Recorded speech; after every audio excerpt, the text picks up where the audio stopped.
இப்போ நம்ம ஊர் மாதிரி நம்ம எல்லா திங்ஸையும் வாங்கி இங்கே டப்பாவில் போட்டு போட்டு வைக்க முடியாது. எங்கள் கண்டெய்னர் பாக்ஸ் எவ்வளோ தான் நம்ம வாங்கிட்டு வந்தாலும் வந்து இங்கே பத்தவே பத்தாது.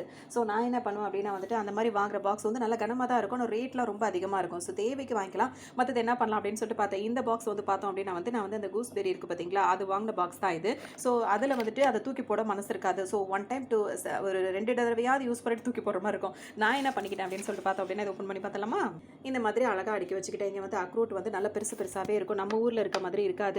அந்த குவாலிட்டிலாம் வந்து இங்கே தான் பெருசாக நல்லாவே இருக்கும். அந்த ரியல் டேஸ்ட்டு, அந்த ரியல் சைஸு வந்து இங்கே கிடைக்குது. அது எனக்கு ரொம்ப ஹாப்பியாக இருக்கும். அதாவது ஸ்ட்ரென்த்தாக எல்லாரும் சாப்பிடணும்ல, அது எல்லா ஊர்லேயும் இதே மாதிரி கிடச்சா எனக்கு ரொம்பவே ஹாப்பி. நம்ம நாட்டில் இந்தியாலையும் கிடச்சா நல்லது. இந்த மாதிரி திராட்சைங்கெல்லாம் பார்த்தோன்னா வந்து நல்லாயிருக்கும். அந்த டேஸ்ட் அவ்வளோ இதாக இருக்குது. அதுக்கப்புறம் இந்த பேரிச்சம்பழம் இருக்குது பார்த்தீங்களா, ஃபுல்லாக சதையாக தான் இருக்கும். நல்லா குண்டு குண்டுன்னு நல்லா அழகாக இருக்குது, நல்லா டேஸ்ட்டாக இருக்கும். பேரிச்சம்பழம் எனக்கு ரொம்பவே பிடிக்கும். ஸோ எனக்கு பிடிச்ச ஃபேவரட்டானதை இந்த மாதிரி நான் அடுக்கி வச்சுட்டேன். காலையில் எழுந்திரிச்சு கொஞ்சம் தண்ணி குடிச்சிட்டு இப்படி சாப்பிட்டோம் அப்படின்னா லேடிஸ்க்கு ரொம்பவே நல்லது. ஸோ வயசுக்கு வந்த பிள்ளைங்கிறதால அவங்களும் இதை ட்ரை பண்ணலாம். ட்ரை பண்ணி பாருங்க.